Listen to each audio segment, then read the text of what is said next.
Dibble Show with Ben Darnell in your afternoon drive. Happy to get this guy on. He's got a Hall of Fame vote. Been covering MLB for over 40 years. Dom Amore with the Hartford Courant. Hall of Fame announcement comes out at 6 o'clock. So probably all the Hall of Famers already know that they're either in the Hall of Fame or they're close to the Hall of Fame. For you, could be the first time we have a Japanese player going into the Hall of Fame. In your mind, do you think Ichiro Suzuki gets into the Hall of Fame tonight, Dom? Yeah, he's a lock. In fact, of the ballots that are known, which is more than half, he's on every one. So I think there's a pretty good chance that he'll join Mariano Rivera as a unanimous selection to the Hall of Fame. And hard to argue with that. You know, he not only does he have 3,000 hits, but he started at age 29 in the major leagues, and he got 3,000 hits. So he to me, you know, Rookie of the Year, MVP, very much a historic player in many ways. So he's an obvious choice, and I think he will be unanimous. I'll be very surprised if he's not. Who joins him? Sabathia looks like he's going to be in CC. He's in the 90s among voters that are known.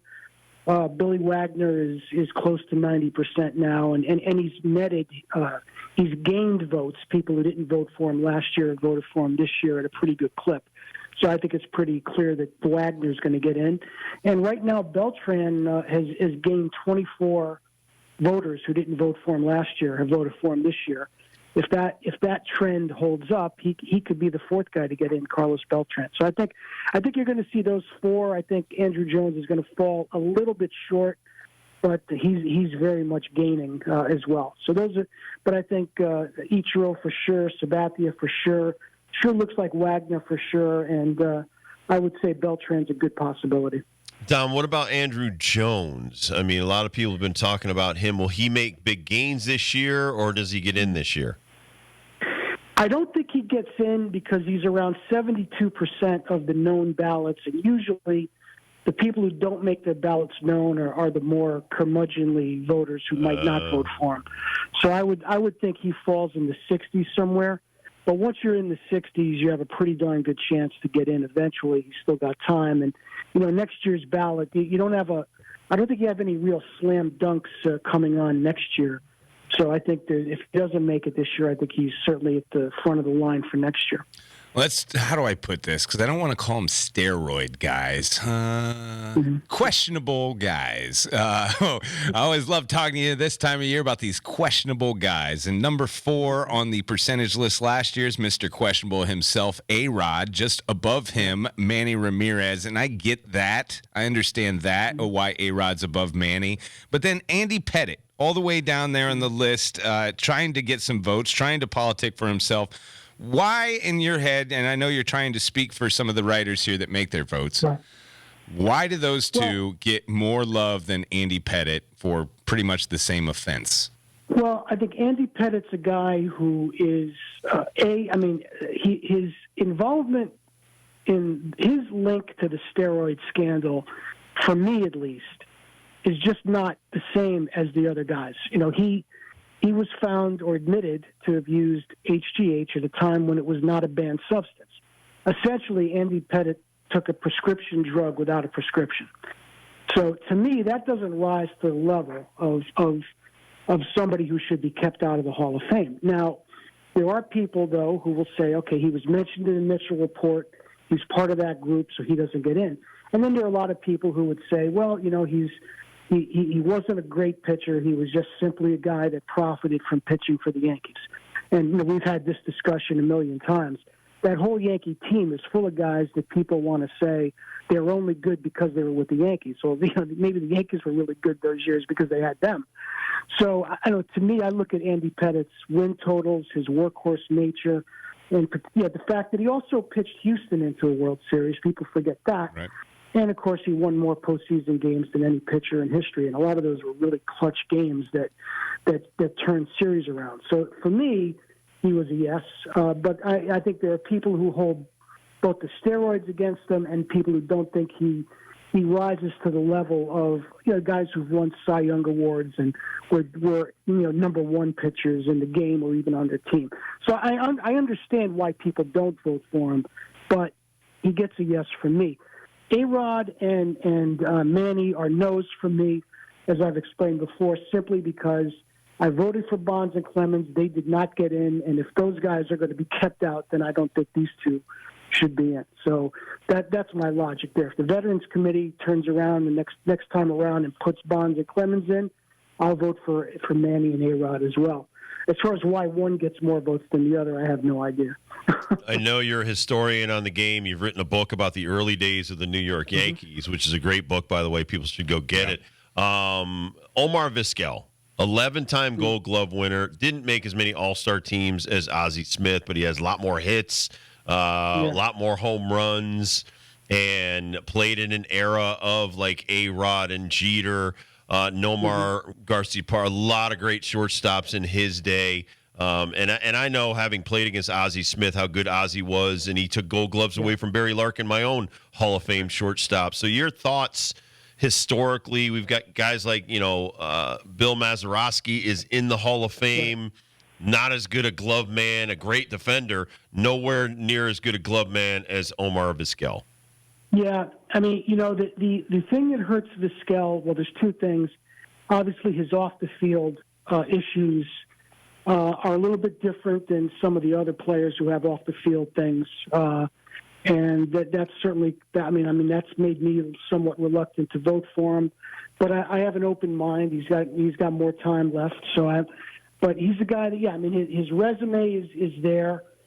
There are certainly sabermetrics people who will counter that his defensive numbers or his defensive metrics don't match what your eyeballs see. That's of course a classic thing with a lot of players.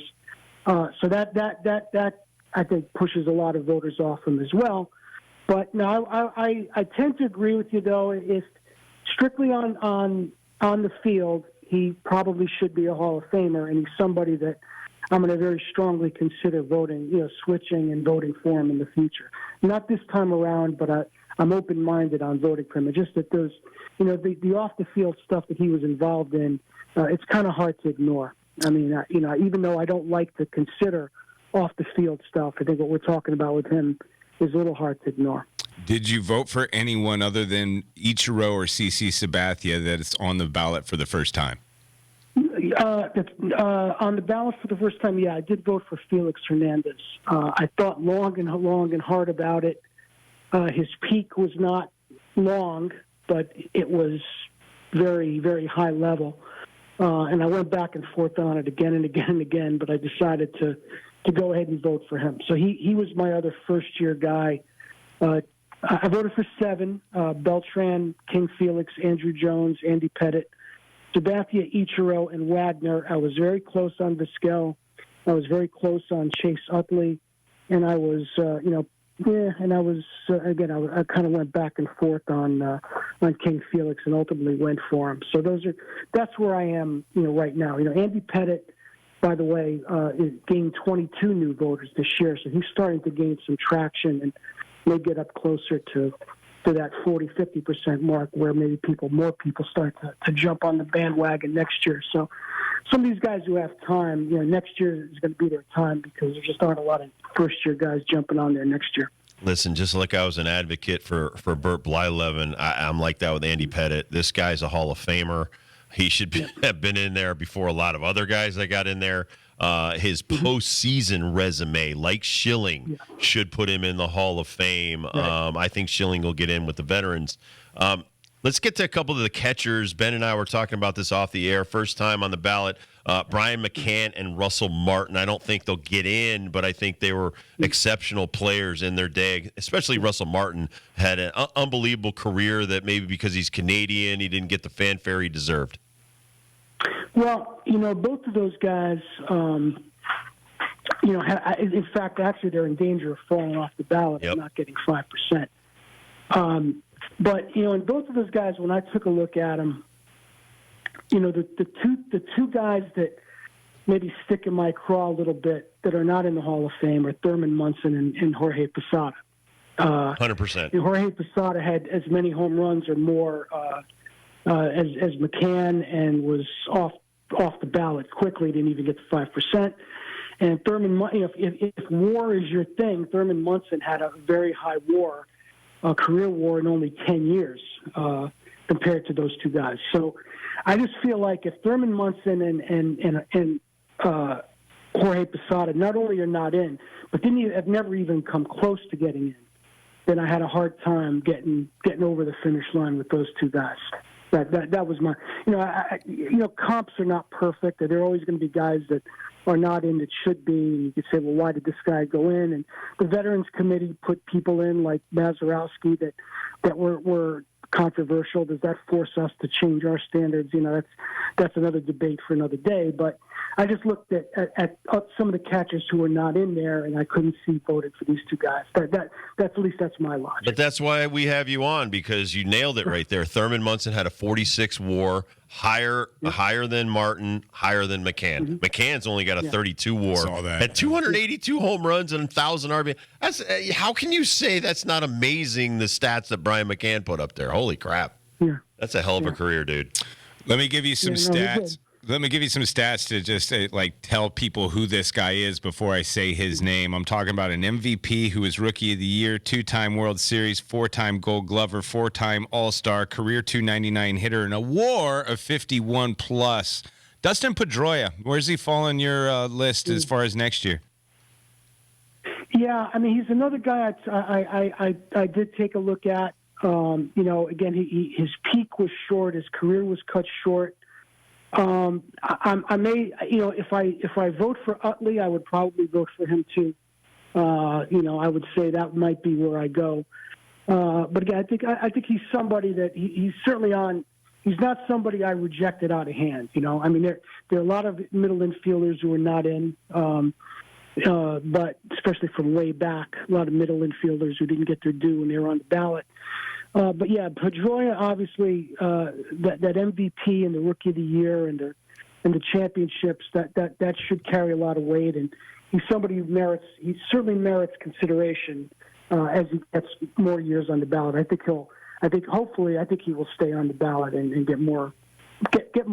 He'll be more appreciated as time goes by, guys, because guys with short peaks like he had are going to be much more apt to get voted in down the road, because players don't have the long careers and compile the stats anymore that they used to. Talking to Dom Amore of the Hartford Courant. He also covers UConn sports. What'd you think of the men over the weekend and them going down to Creighton? Well, obviously with McNeely out, it changes. You can't lay it all on that because every team has injuries, but McNeely is an extremely important part of what they're trying to do this year. They don't have quite the margin for error that they could be missing somebody like him and be nearly as good. I mean, he's a big part of their rebounding, and their rebounding has not been good. He helps them defensively, and their defense has really not been good. They've been allowing 47% shooting against the Big East, against their outside the mid-majors. They're allowing 47% shooting from the floor, which is far, far, far greater than opponents shot against them in the past. So I think, there's been, I think, Dan Hurley's put a lot of focus on offense the last couple of years, and it's been tremendously successful. UConn's maybe lost some of that defensive tenacity that it's had in the past, and they've got to get that back. So there's plenty of time for them to right the ship. We just have to realize this is not going to be a team that's dominant start to finish like the last couple of teams, the past couple of years. This is going to be a team that is going to have to develop as the year goes on, and they have to be playing their best basketball in March. Right now, they're not playing their best basketball. Your headline was on one of my feeds this morning when I was going to work. Dom Amore, Hartford Courant. You can find all the stuff online at current.com. You used a part of Dan Hurley's quote, "The grace period is over." I thought that was perfect. It's just so perfect. Big game tonight, by the way, UConn Butler, downtown XL. You also made mention of Aubrey Griffin's return on Sunday and how much that's really going to propel this team. How much better of a team will they be with Aubrey Griffin being back? I'm a big fan. I'm a big fan of that, of having her back. I mean, I love her game. I think she really gives them something that they have a lot of great players, but I think she gives them a little something extra that they don't have in other players, and particularly as an on-ball defender. And I just look at, since she's been out of the lineup, the calendar year plus that she's been out, we've seen them get torched by great players. And that might not necessarily happen if she's on the floor. I don't know if Hidalgo goes off for Notre Dame like she has twice, if Aubrey Griffin's available to maybe just get after her. And the same thing maybe even with Juju, right. Watkins, as good as she is. So I think that's going to give UConn a presence defensively and really be a difference maker. You're not going to see it right now because, as we saw on Sunday, they played a team that was 5-1 in the Big East, and UConn could have beaten them with their second five. They couldn't stop even their second five. So UConn is just not going to be challenged in the Big East. But I think it's going to be very interesting when they play Tennessee, and especially when they play South Carolina, if Aubrey Griffin is the kind of difference maker that I think she's going to be. Not that I want to put a ton of pressure on her, but I really think she gives them a little something. She gives them maybe the one thing that they didn't have, which is kind of that long, athletic player to play defense and offense.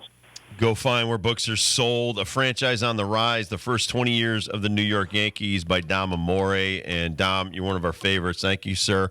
And we'll talk to you in a little bit. Hey, you got it, guys. Thanks a lot, man.